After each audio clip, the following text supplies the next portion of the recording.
What's indeed going on, Jerome's? This beautiful Tuesday, and we're going to fire up another 7-round Vikings mock draft. Now, all the talk is the Vikings trading up into the stratosphere, into the top 5, getting one of the big 4 quarterbacks. But Kwesi, as well as head coach Kevin O'Connell, talked to NFL Network yesterday, basically laid the groundwork of if the Vikings don't get the right deal, they could stick and pick. This is a very deep class in the top 40, top 50. So having 2 first-round picks does give the Vikings a ton of flexibility. They can stick and pick at 11 and 23, and we're going to do just that, and we're going to maneuver a little bit and still find our potential quarterback of the future. But I don't think that it's smoke when O'Connell is very bullish about Sam Darnold. So we'll see what happens. So let's fire this up. So no trades. Start. Enhance. All right, so let's see the carnage up at the top. Caleb Williams, Jaden Daniels, Drake May, Malik, Harrison Jr., McCarthy, Natch. So 4 of the top 6 picks are quarterbacks. Joe Alt, Roma Dunze, Dallas Turner, and Talisa Fuaga going to the Jets. So pretty much chalk at this point. Ooh, no. What am I supposed to do here? Zoom in and enhance. Seeing behind the curtain. There you go. All right, so Vikings, like we said, we are sticking and picking. So you got Brock Bowers. Be kind of fun. Cooper DeJean. So DeJean is going to be a fantastic zone corner. I think that he may move to safety as well. Plus, he's probably the best punt returner in this class. So you definitely have that added dimension. Byron Murphy II, Johnny Newton are our guys along the defensive line. Quinton Mitchell is a true blue shutdown corner. Wiggins, I worry about the weight, even though roughly the same size as Mekhi Blackman. Tyrion Arnold in that mix. Jared Verse got some absolute power. So Vikings got a lot of things going on for them here. But for me, I understand Vikings history, but I also understand Brian Flores is in the building, and Quinton Mitchell has a chance to be a diet version of Sauce Gardner. And I think that Flores having a true blue shutdown travel anywhere cornerback would potentially revolutionize this defense, man. So, Quinton, welcome on in. You are a Minnesota Viking. Next up, 23. So, Quinton and DeJean together, that'd be pretty good. But Johnny Newton, that quick first step penetration. JPJ, Jackson Powers Johnson, if we want to go a little bit of power on the offensive line. Tyler Nubin would be a lot of fun. Peyton Wilson is a stud. Guyton, if we want to estate plan for Brian O'Neill at right tackle. Zach Frazier is my guy. Lad McConkey would be someone. We just go Lad McConkey. Knicks.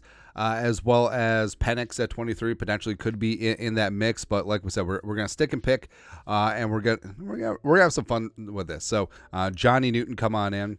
Now we're gonna slow the simulator down a hot second, but Johnny Newton, just that disruption, just that penetration, is going to be huge.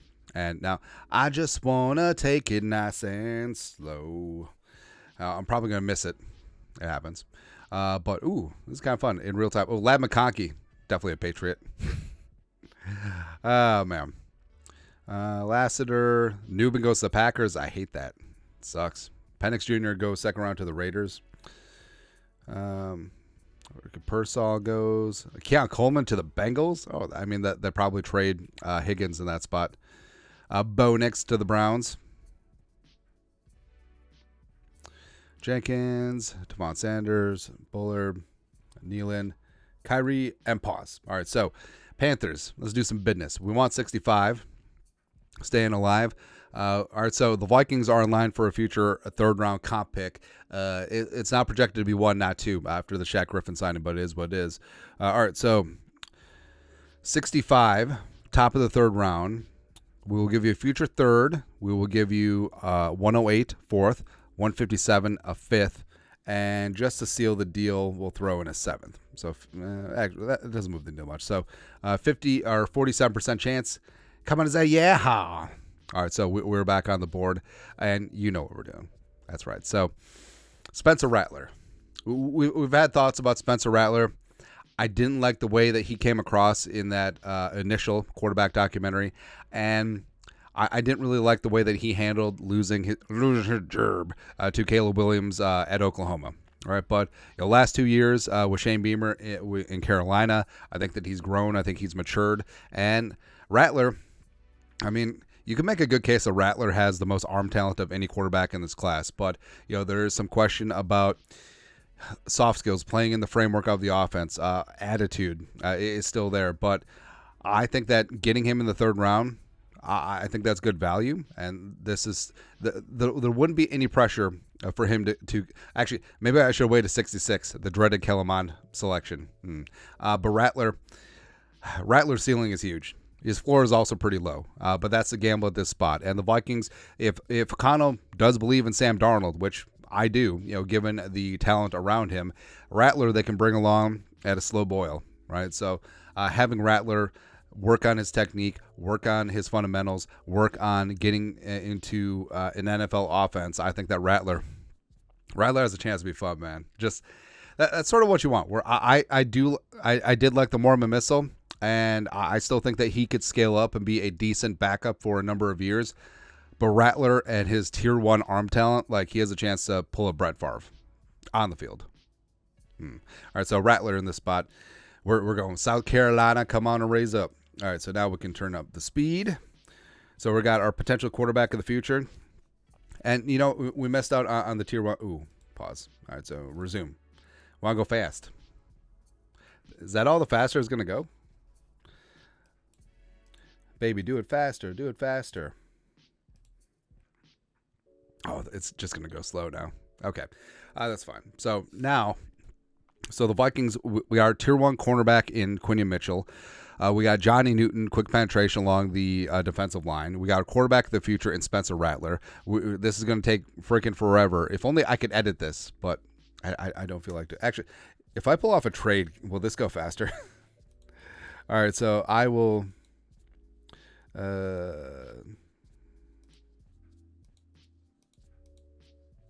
right, 28% chance. Offer trade. One more time. All right, resume draft. Now, will it go fast? It will not. It's all right. I don't even know what I traded. I think I traded like a 6 and moved down 10 spots for another 6 and 2 7th-round picks. Ricky Spielman's going to be so excited, man. But, oh boy. This is going to take forever. But the whole thing about it is if the Vikings miss out on getting up to the stratosphere to get Williams, obviously spoken for in all likelihood, but May, Daniels, McCarthy, I think that potentially staying put, potentially moving down could be a spot for the Vikings to be in. Because if you look at what the board is going to be, as we pull up the thing that we should have had at the ready. So the draft, like we said, there's a real chance that there might be 1, maybe 2 defensive players taken in the top 10, maybe even fewer than that. It is a distinct possibility that all 10 of the first top 10 picks are offensive players. And there's going to be a run. So at least 4 quarterbacks, probably at least 3 wide receivers with Odunze, with Neighbors and Harrison Jr. And the other 3, I mean, it could be tackles. Talisa Fuaga. You look at Olufashanu. You look at Joe Alt. That's 10. And that's already 10. So the Vikings could literally have their choice of any defensive player at 11, which got to be pretty exciting for Brian Flores. And they certainly, especially if there's only 1 defensive player taken, they could have their choice. Say Dallas Turner goes in the top 10, edge rusher from Alabama. They could have their choice of all the other edge rushers. They could have their choice of all the cornerbacks, all the defensive tackles, and frankly, it's a really good spot. Slower than molasses is starting to get there. Aeneas Smith just went. Estime going to the Texans. I like that. Brownlee from Louisville goes to Cooper Beebe, and Beebe Accessories goes to the Bucks. Hate it. LT3 goes to the Packers. Malik Washington goes to... Stop taking all the good dudes. Newton goes there. So now the Vikings... Oh, McKinley Jackson is just there winking at us, man. I mean, McKinley Jackson, that would check all the boxes for defense. I mean, I kind of want to do it. Looking at the rest of our draft picks, we got 174, 177, and then 4 7th-round picks. So I know that we haven't addressed the offensive line yet. I fully understand that. I fully get it. Don't care. Taking McKinley Jackson. All right, so we got our nose. All right, so we got our penetrating B gap exploder in Johnny Newton. We have our shutdown corner, Quinton Mitchell. We have our 2-down run stuffing nose tackle in McKinley Jackson. I think Jackson does have some pass rushing upside as well. So I'm pretty damn excited about this draft, man.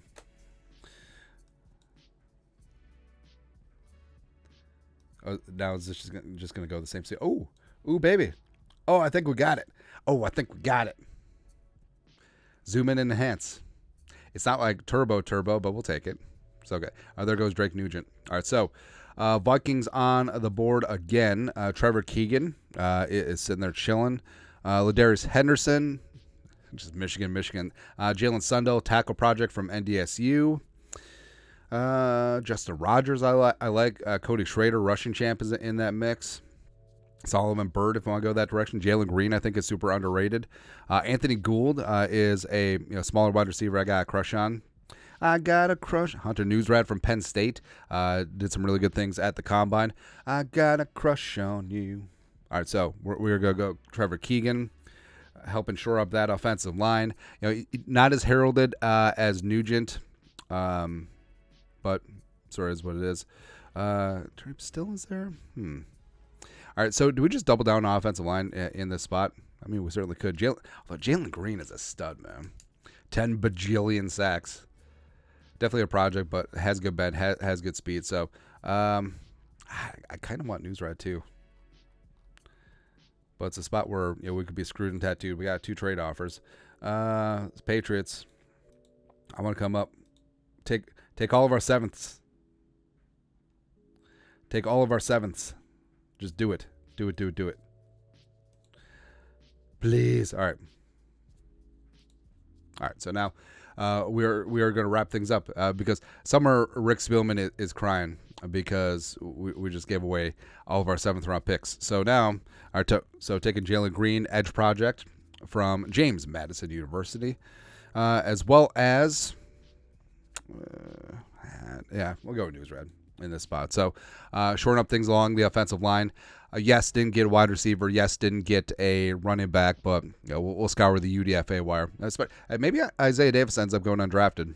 I mean, it's a non-zero chance, but it's a not zero chance. Also, I do like Carson Steele from UCLA as a sort of a 2-down power back. Yep. Didn't put up huge numbers after he transferred in, but all right. So take a look at this draft. I think we did pretty good. So zoom in and enhance. All right, so actually let's look. Oh, we got A, baby. All right, so up at the top, Quinton Mitchell, A++. So shutdown, traveling, long, lengthy, outside the numbers corner. And, I mean, I'm not kidding when they say that the Sauce Gardner parallels are there. Small school outside the Power 5 coming in from Holy Toledo, and a guy that, maybe he won't be the all-pro that Sauce is, but he could certainly trend in that direction. Johnny Newton just blowing things up and dominating, just taking no ish from anyone. Is he Aaron Donald? Probably not. But is he Geno Atkins? I think he could be. Could he be like a Geno Atkins, Grady Jarrett hybrid? Yes, I think he certainly could be. Spencer Rattler. So like we said, if you're not going to get one of the big 4 quarterbacks or Penix or Nix, just gamble on the dude who has the largest upside. And Rattler, if everything else is synced up, and he fits into the offense, and he buys into the offense, the kid has the most massive upside in terms of arm talent. Now, he is a little bit Jay Cutler-ish, where sometimes technique and footwork and fundamentals go out the window because you're just like, F it, I can make this throw. Does take chances and sort of is careless with the football at times, but that's the gamble you're going to make. But he is clearly our quarterback 2. Might not even be quarterback 2 in this spot. It could be a spot where Mullins or even Jaron Hall rise on up, but Sam Darnold's your guy rolling forward. But Mitchell and Johnny Newton are day 1 starters on that Flores defense. Got to be fired up about that. McKinley Jackson in the 4th round. So we could go to offensive line, but Jackson was just certainly too tempting, and now the Vikings have 3 great day 1 defensive pieces where, Jackson could get some work in on the nose immediately, at least as a 2-down player, helping shore up the run, so the Vikings have some size there. Trevor Keegan. So I know that Zach Zinter gets a lot of the press and the hype, but Trevor Keegan is a stud as well, and I think that he will fit in nicely in terms of competing in that interior offensive line group. Jalen Green, a small school edge rusher project, highly productive. He's a guy that You're going to hopefully scale into the role, and him and Andre Carr II could be some nice edge rushing projects going forward. And Hunter Newsred, I understand we got a D. Ds do not get degrees, but as a 6th-round center project, so he had himself a good combine. He's a good leader, and I think that he could definitely provide Bradbury a little bit of competition and depth in this spot. Could be the next John Sullivan for the Vikings. I guess we will see, but pretty fired up about Quinion and Johnny Newton. Let's go, man. And also Rattler, you know what? If you're going to gamble big. Scared money don't make money. Go ahead. But that's it. 7-round Vikings mock draft. Sticking and picking in the first round. Let us know your thoughts and our thoughts in the comment section below. You guys know what to do. Skol, production value.